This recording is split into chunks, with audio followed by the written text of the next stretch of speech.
All right. Well, welcome back to Fix This First with Tracy and Karen, my partner, who's wonderful and joining us from the UK. And today we have my good friend Marlon, who I love to death. And he's going to tell us a little bit about his business. He's got a lot of them. Like most entrepreneurs, shiny Mhm. objects are wonderful. So thanks for being here, Marlon. We're excited to My have you. pleasure. Thank you guys for having me. Yay. Awesome. I guess I'll start with the first component of my business.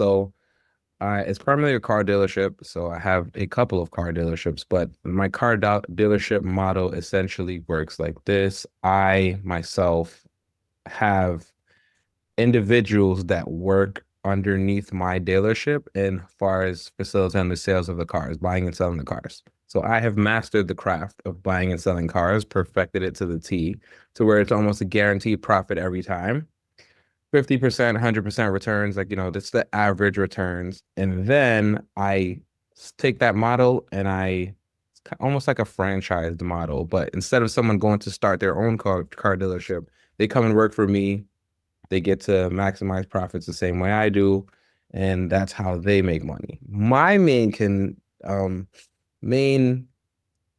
problem, I would say, in the business is trying to scale the different components of it. I guess mainly because I wear primarily all the hats, and that makes it a little bit more difficult for me.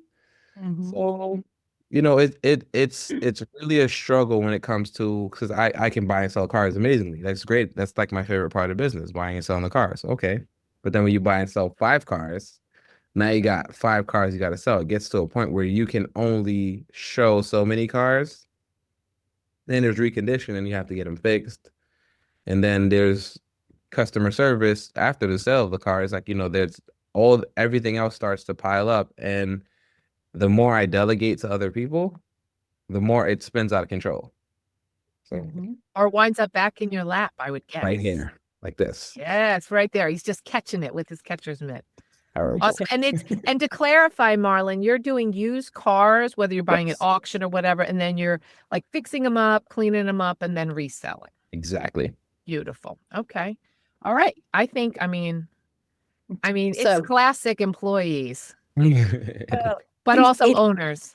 So, it is, and just let me tell you, Marlon, a story. Okay, so my son is a petrol head. Okay, our whole family are petrol heads. We have 13 cars, we have 12 motorbikes, we have boats, anything to do with the combustion engine, not electric cars, combustion Mhm. engine. Okay, so anything. so we don't call them that in the US. We don't call them petrol heads. Well, you learned a new term, Marlon. Right? Car fanatics. Yeah, we're petrol heads.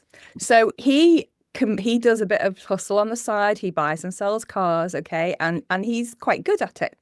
And he's very entrepreneurial, okay. The apple doesn't fall far from the tree. He's picked up a lot of the sort of the entrepreneurial skills that I've got. Um, but he very quickly realized that when you make your passion your business, it then becomes a headache. Okay. It then becomes, you get to the stage where the bit that you really enjoyed about the business is no longer the bit that you spend all of your time doing. Okay. And I just wanted to share that with you because I'm smiling because I've had this same conversation with him. Okay. In It's order funny. to scale, you have to, that you have to figure out how the heck am I going to take away the bits I don't like to do? So he likes to source cars. He likes to tinker with them. He likes a bit of the detailing, all of the little bits. But yeah, all of the end to end that you've just described is something he's grappling with at the moment as well. It's daunting because the more you think about it, you're like, oh, that part, I don't want to Yeah, do it. yeah. Well, and you're throttled. Oh, look at me. I used a good term there, right? But like the whole point is like you're throttled based on how much you can do. And Mhm. so, and I have found that to be true in my candy store. So, for example, again, it's not the same, but it is kind of sort of in that I have young staff who are not super sophisticated, sometimes first job, and I have to spell out everything, kind of like McDonald's. I have to go like lowest common denominator, expect very little bit, set the expectation, set the checklist, explain like turn on the lights. turn on the open sign, like the ridiculousness of everything. And yet I have to, otherwise it doesn't get done. And so, but the flip side of that is that I don't want to be the lady behind the counter. I want to go do the other stuff. I love my customers. I'm good at talking to them. I would make way more money if I was there, but I don't want to be there. Mm-hmm. Right. Mm-hmm. And so I think, I mean, I have some thoughts, but like one of them is, you know how we've talked about this year. So Marlon's in the same community as I am in Owners Club. One of the things we talked about is visionary versus integrator. Okay. I have very high integrator, not because it's my natural, but because I want to have a life. So I have to, right? I figured out the piece, right? But I think you're probably pretty high visionary. Okay. But what if you brought in, even for some equity, an integrator that would, even if it was only 10%, you could give them all your nonsense that you don't want to do. Mhm. And finding the right person who loves that stuff, who loves, like Karen, who loves the systems, who loves to dot all the I's and cross all the T's and close all the loops, right? Yes. That you could grow with. Now, I do know in Owners Club, they offered us some integrators, but just something to think about. I'm sure Karen has some other thoughts about processes and also AI and systems, or maybe just outsourcing. But that's just, again, knowing we have the same background. I think that's something that I know for myself, even though I'm a high integrator, it's not my happy place. And it's a waste of my time and energy and money Oh my God. spending there, right? It's And it is my terrible. happy place. I really like to do it. He Karen, loves it. Tracy likes to be front of house. Standing up on stage, just something I don't want to do. Okay. I am not front of, I do it for my own business because I have to in the UK. But when I work with Tracy, I just love to be in the background, making things work, you know, all that type of stuff. So it is, there's a yin to the yang everywhere in every relationship. The one thing I would just add though, I would just ask as well is, you say that your model is to bring people in so that they can earn more profit in that. Have you not identified any? Because you're bringing up next generation of entrepreneurs. Do you identify people in that space that you could ask to take on a little bit more as they understand, and maybe get them to write down the SOPs, maybe get them to take on a little bit more responsibility? Because if they've got that in their head anyway. So I guess I gotta get a little bit more specific just so that you understand the basis of it. So I bring them in as essentially members of the company, and what they do is they would now work for the company, and I need someone to facilitate them in their dealings. I So see. So they it's don't not like necessarily, yeah. yes. Yeah, I see. So Yeah. it's essentially, so like let's say someone's buying and selling cars. I need to make sure they're getting me the pictures of the cars, the pictures of the VINs, Yeah. making sure I have everything so that in the event that we run into any issues, I have everything organized, things are nice and clean. I absolutely hate doing that stuff, but it's necessary to keep the dealership protected. Yeah. Yeah. Like there's that stuff, and then there's, okay, when someone's ready to sell a car, we need all the documentation. We need to know where the title's getting mailed to. We need to know whose name's getting registered, and we need insurance cards. We need all that stuff. And it's like, I'll delegate that to someone like, hey, make sure we get all these items. And we need some items prior to the sale, and they'll wait until the sale. And now the person who's trying to facilitate the sale is waiting 45 minutes for them to search for all these items that they need to have in the instant. I just feel like it's a more cleaner, easier way to get that stuff done. But I don't have the time to sit there and babysit. Hey, did you make sure the items are in the folder? Hey, did you make sure? It's just like, You know what? So here's something I did very early days in my business, because I had a lot of those sort of low level tasks. Okay. And I use Office 365. Okay. So you do this with Google as well, but I just created a very simple checklist. Okay. So on a Monday, these are not negotiable. These are the things that have to happen. Okay. And I put like a countdown timer on them. I said by 10 a.m. in the morning, this task needs to be completed. And I get an alert as soon as you tick the task is done. So I don't even need to think that it's actually getting done. It's just, it pings up on my phone. I've got one phone where Stripe pings up and I know what sales I'm making. I've got another phone. So one's sales, one's operations. And I get teased because I've got multiple phones, but actually if I'm just really looking for sales, I don't go anywhere near my other phone. I'm just looking at the sales features. So have you got that kind of checklist set up where everybody knows what they need to do and timelines, and therefore they say, yes, I've done it. It's an action that they take, and you get that alert on your phone. So I have the list. I don't have times on that list. Okay. So the list there is like, hey, you're supposed to be doing this, and this, and it just doesn't get done, and there's no Yeah. time. So I put, because you just said to me, you need some things before the sale and you need something. So just tell them 3 days out from the sale, and you make sure that you get that alert on your phone.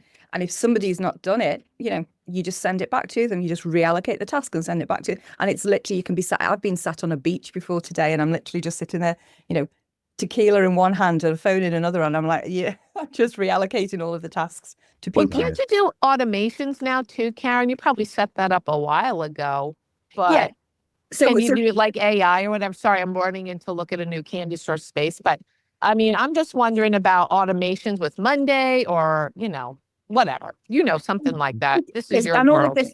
Yeah. So I just, as I say, most people use Excel or Office. If you use Google, they have the same. There is an embedded feature in whatever system that you use, and alerts are typically the feature. Okay. Now, what I've done is I've overlaid AI to basically find out where the pinch points are, but I actually had everything mapped out at first and then put times on it.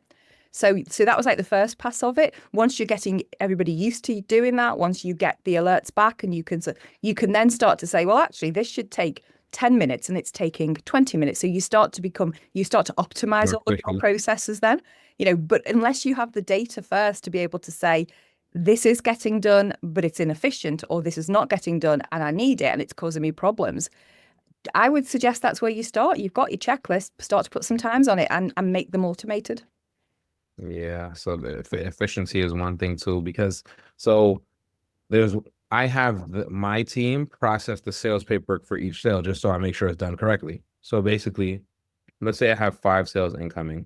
For me, this process takes 5 minutes because I'm going to take the information and put it into the Adobe sign, send it to the person who's buying it for electronic signature. They sign it. If they need temporary plates, they send over their insurance card. Temporary plates are issued. That process should take no more than 5 to 15 minutes. People are waiting 45 minutes, 50 minutes, and then that strains the business because now that brings off my top line, because each one of these people that are now underneath me as a member of the dealership, they're paying for this service. Yeah. Now they're like, why am I paying for this service? This is awful. Like, they're waiting 45. Yeah. Like, imagine yourself as the person selling the car. Yeah. Why am I waiting 45 minutes to sell it? Because ridiculous. Yeah. Yeah. It's terrible. You need to put some timings on it. Okay. Mm-hmm. There's a phrase in business that's what gets measured gets managed. So measure how long these things are taking other people.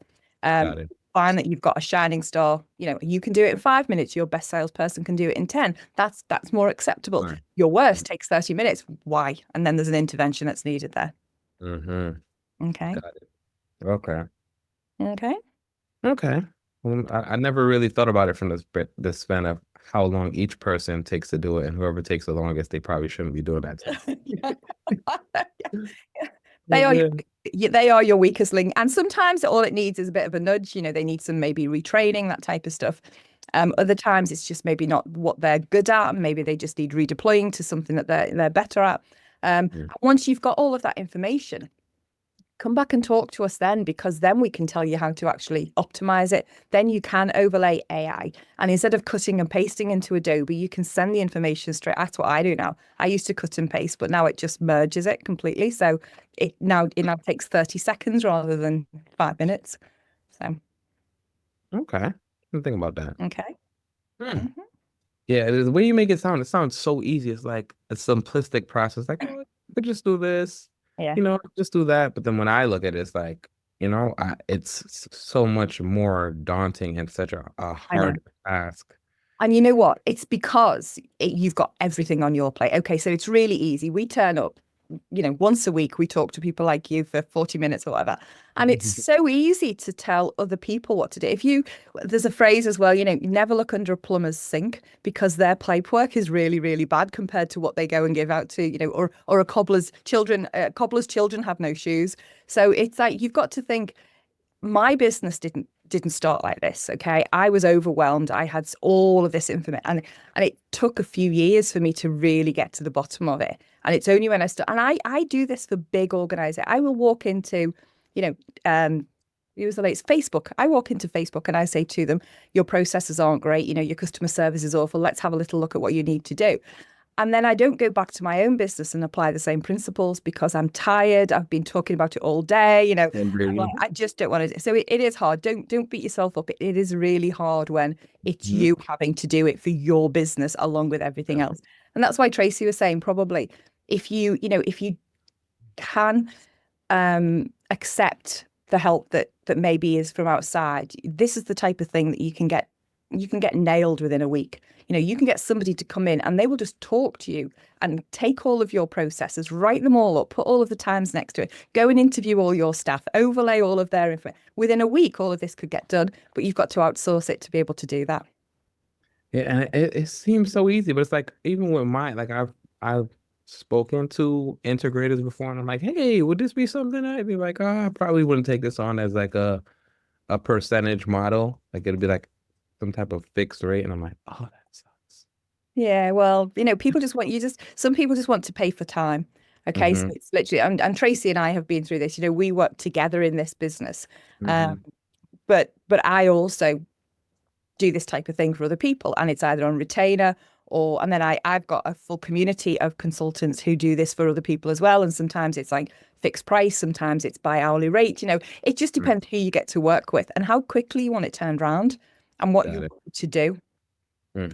So yes, it sounds so and I don't enjoy those tasks nonetheless, which is essentially why they don't get done. Because if I enjoyed those tasks, yeah, a bit more to be, it would be such a difficult task, because then at that point it's like, oh yeah, this sounds good. Let me try this. Let me get people's brain and see, that's genuinely fun for you guys because you guys enjoy it. It's like, oh, this is beautiful. I see where the problem is in this business. Let me just kind of fix these things, and then we should flourish in these areas. And then for these areas, you fix these things, we flourish. Yeah. I'm just like, I don't want to fix anything. I just want to tell you how to do it, and you will do it. What you would absolutely love. Okay, so once we go around and we look at different parts of the business, we write everything up. Once all of that's done, okay, imagine the day when you're sat there and you've got your iPad and there's a dashboard and it tells you everything on that dashboard. You would absolutely love that. You would be able to run your business from an iPad, click into something, and it will tell you how long the Adobe signs took in the last 12 weeks or whatever, where would be amazing. Wouldn't that be so exciting for you? You don't want to know how you get there. You see, I'm like that with cars, okay? I don't want to know how the engine works. I just want to know the car goes fast, okay? But my son insists on telling me how the engine, it's a V8 and I'm like, I don't care. I just, it's red and I just want to get in it and I just want somebody to drive it for me. So we're all different. It is a thing because, everybody has their own personal preference on how they want things to work. And it makes sense. You say, I'm like, oh. So listen, I don't know if you've got anything else that you want to ask us. This could be a very short. You need to go away and think about what you're doing now and how you're going to, overlay the times and whether you do need any help, whether you want any help. I definitely do. I feel like I could give you some answers here shortly. Let me see. Where is it? I had I kind of pulled up I had a Google document I was working on. Like, let me pull this up and look at what this looks like so that I know where I see, kind of like these issues falling in for me. There. All right. I think this is it. Yep. So, all right. So there's the part. I'll give you a couple of examples, and I guess maybe you can kind of take the examples and kind of see how it might be a little bit different, I guess. Yeah. What I might not be looking at in terms of. So for me, I put a time frame on it, like where it should be done between, but not how long it should take. Yeah. So I guess I'll start with the first task. So for our phone system, we use dial pad, and that's to monitor kind of like calls and answer text messages, call Yeah. that stuff. So we use dial pad. And the first task I have here is to monitor and make sure we don't have anything unanswered or people that called in that we never got back to. Like you kind of, and I feel like that's a very simple task. You pull it up, you go through the past 24 hours. You're like, oh wow, this person slipped through the cracks. Let's reach out to them, make sure we take care of this issue. If Yeah. you have something you can assist with, or you're, you haven't gotten through or have something to get back to them and you need further assistance, you put that on my agenda and you make sure that I can kind of get to that at some point, but don't just leave it. Don't just say, hey, look, get to this at some point and leave it. No, make sure, like, own the task, make sure the task gets completed at some point, but So, nothing is there. so do you use that tool to just monitor tasks, or do you do call listening, or do you pull out any frequently asked questions and sort of preempt what the answers are going to be? No, okay. So you need to overlay AI on that. Okay, you need to point something like It's chat. recorded too. Absolutely. Well, in it, brilliant. Okay, you don't want to filter through all of that text. You want to just say to the AI tool. So I build AI agents. So what you need to do is you need to create so one of my call listening agents is Carrie. Okay, so she goes and she listens to all of the calls, and I've told her the kind of keywords that I'm looking for. Okay, so if anybody says, leaving or subscription or something like that, that's the one I want to know about, because that's our customer churn. Okay, so if they're dissatisfied, if there's an element, so it's what they call sort of sentiment listening. So it's like, how is this person feeling? Okay, is it a good news story? Is it a bad news? Because you want to follow both up, but in a different way. So that's you've got all of the information there. Just use the tools to filter out the noise. Mm-hmm. Because I mean, like the way you say it, it sounds amazing. It's like, whoa, that could be amazing. I just don't know, you know, which one would be the best one. So that all right. So that's actually a good keynote. Like I never thought about that part of information, but it's common sense. It's like, hey, what is the top complaint that leads to someone leaving? Mm. Fix that top complaint. Or it's the simple fix. It's just like, like you just don't think about it. What's the next one? The next one is, whoa, I just lost my whole sheet. All right, here it goes. So the next one I have on here is um so purchases. Okay, perfect. So here's another big headache one too. So for purchases, when like our members buy cars, they're supposed to notify us via, messages, screenshot, send us over their per car payments or whatever, and then send us an email with the inventory items that we'll then need at the time of sale. So that would save them some time. Yeah. People being people, they don't Yeah. send it, Yeah. and then no one reaches out to them to hold them accountable to ensure that we get that information. Like they might just say, "Hey, can you send those items?" And then it never gets mentioned again. So they probably never tend to it until it's time to sell the car. Okay. So could you incentivize them to give you that information? And I don't mean monetary or anything like that. Is there anything that you could share with them? You could invite them to a networking event or something like that. Okay. So, make gamify it. Okay. If you think about how you could, so that there's an incentive for them to send it across to you either speedily or, before just think about it from that point of view. Because people want to think about what's in it for me. If you think about everything you ask somebody to do, okay, human nature is What's what's it? in it for me, okay? That's just so try and So I guess the thing that's in it for them is a fast sale. Like they complain about having a sale take too long. so tell them the impact on their bottom line or in their wallet for Mhm. not getting this information back. So give them some, you know, play them some case studies. Joe Mhm. took 45 days to get us this information back. His sale was impacted and he lost, the deal, that type of thing. Share that kind of bad news with them and incentivize them that way. Okay. All right. That's not bad. That's not bad. That's a good method like how long does it take you to like implement these different things? Like there's so many I'm just thinking about, like, oh my gosh, my brain. Marlon, we're only supposed to be fixing one thing on this call, okay? It's fix one thing. Fix this first. So you've got two things there now. So don't boil the ocean. Don't try and do too much in one go, okay? Baby steps. Do one or two things and do it really well. And then take the next one. Because you'll see already that that's going to make such a big difference. Yeah. Can you hear me? Yeah. There you go. Yeah, that is a good way to kind of look at it. Like, I'm thinking about it from a different perspective, I guess is what you're saying. So it's like, one thing kind of like at a time. And I do see that a lot of the tasks that are done in the business are kind of sort of repetitive in a sense. So like what we do with items to slow people down because they're doing so many different things and it's easy to mess up. I Yeah. have a secondary system of HubSpot. HubSpot is kind of like our member management system. Yeah. So you can kind of, like, let's say I pick up on something that someone else is doing or someone else picks up, they Yes. can Yeah. easily go into HubSpot and see the last Yeah. transaction.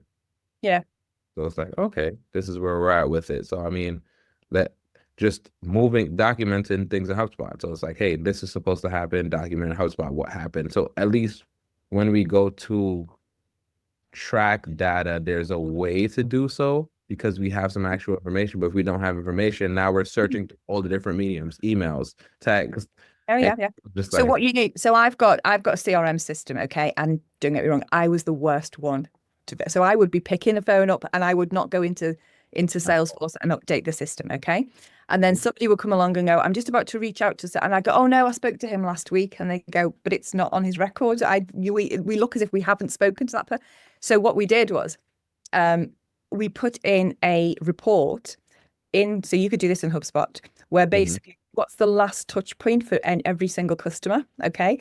And if you are expecting every customer to have a touch point at least say once a week or every member once a day, you just put some parameters in there and you say, what was the last touch point for everybody? Run the report on a Friday and just run down it and say, we've spoken with everybody in the last 14 days. Great. Okay, move on. Or actually, we haven't spoken to everybody, and somebody will pipe up and go, "Oh no, I did," like me. They'll confess, "No, I did," and you go, "But you didn't update the system." Okay, so you start to get that in as a regular. Well, I'm going to look. If people think if you don't measure it, you're not going to manage it. Okay. have to measure it, and I guess that's part of it because it's like, no, it's not done, and then it's not mentioned, so it's not really a thing. So it goes into a big black hole and everybody thinks we're doing really well. And that's because nobody's doing anything and nobody's checking on it. Okay. Okay. Now, 3 things, Marlon, 3 things. Don't overwhelm yourself. Okay. You've just got to put some times against everything just so that you know how long things should take. Okay. Yeah. The other times things. Yeah. What's the next one? We talked about measuring the last touch point in HubSpot or whatever you want to do. Yeah. That was the last one, wasn't it? Yeah, measuring the last touch point. Do you remember what the middle one was? No, I'm trying to. Hopefully you have that note taker AI. I didn't have a note taker. Yeah. Hold on. So let's have a go, guys. Good. Yeah. You still do it? Okay. Sorry, I'm like at the ice cream shop. So I just wanted to interrupt. Sorry, I didn't mean to interrupt. So it's okay. We were just talking. So the actual third one, Marlon, was it was about that incentivize or actually tell them what they're going to lose. Okay. So there's 2 ways. It's what's in it for me. Okay. So the middle one was what's in it for me. And people either want to get more or they want to minimize the risk. Okay. They want to stop losing or they want to gain. So if you can't incentivize them through a gain because they just don't see any gain for them by returning the forms quicker, what you do is you scare them, you frighten them, and you say to them, if you don't return the forms when you come to sell, it could impact your sale, and give them an example of how it could impact their sale. Exactly. And that's usually when they're like, all right, you know what? I can't take this. This is too much. So I get it done. Like, and I kind of, so I've given my team these tools. And I'm like, hey, reach out to people individually when they don't have things and get those things in. And then what we need to do, my phone keeps ringing, it's terrible. What we need to do is we need to go ahead and individually have meetings with people and make sure we get that completed. So when we have the meetings, we're now gathering the items that we would need and showing them why we need them, all that stuff, and let them know, hey, if we don't get these items, like you said, this is Yeah. happening. I've had that conversation with my team. They know what's supposed to happen, yet they just don't do it. And then now it's back on me again. Yeah, so if they don't do it, that's something else you can measure because they're not doing it. But what could you also send an email or a text message or something that says email, text, and I'll know my team's not doing it because I'll see it go out sometimes. I'll see the text go out. I'll never see an email. I'll never see a call. Sometimes something might slip by somebody. So I feel like a couple of different mediums, it should get done. And I know, hey, I reached out to you via this, and this. I didn't see it. Just so you know, when you're ready to sell it, this is where we're at. Yeah. What's the message that you do? Do you put something like a really compelling reason for them to take action in that email or in that message? Or are you chasing them for documentation? And human nature is like, oh, I don't really want to do that. Okay. So change the message so you've got the mediums, but maybe change the message. And instead of chasing them for documentation, make them realize the pain that they are going to suffer when they come to sell. Okay. Okay. Yeah, a bit of tough love there. Okay. Make sure that they realize this is going to be painful. This is going to impact your wallet if you don't do this. Okay. That is good. I will definitely implement that one right there. I'm gonna I have like a verbiage document of like things, common things I'm gonna be able to do, and it kind of just makes it easier. Yeah. So that's one part. And then so those are the back end part. So wait, what were our two things? We have time against things that we're time against. Yeah. Make what's in it for me. Think about that. Everything you do, why would people take action? Okay. And then make alerts from HubSpot, do a report that says what's the last time we had a touch point with this client, and then hold your team accountable. If nobody's been talked to in the last, and you expect them to based on where they are in the deal flow, well, then actually you can then say to your team, I'm not seeing any progress here.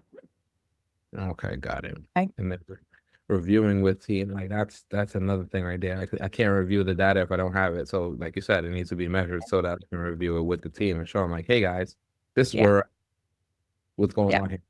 Yeah. Okay. Are we good? Yeah. We are good. We have a great starting point. It's very helpful.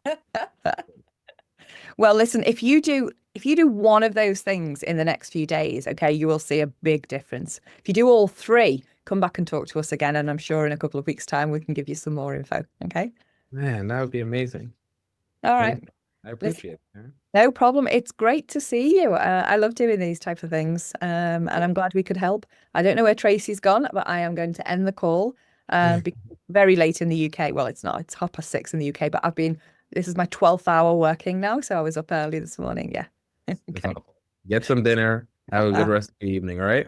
Oh, you take care. See you soon. Thanks a lot. Bye, Marlon. Bye. Bye, Tracy, wherever you are. Bye, Tracy. Bye.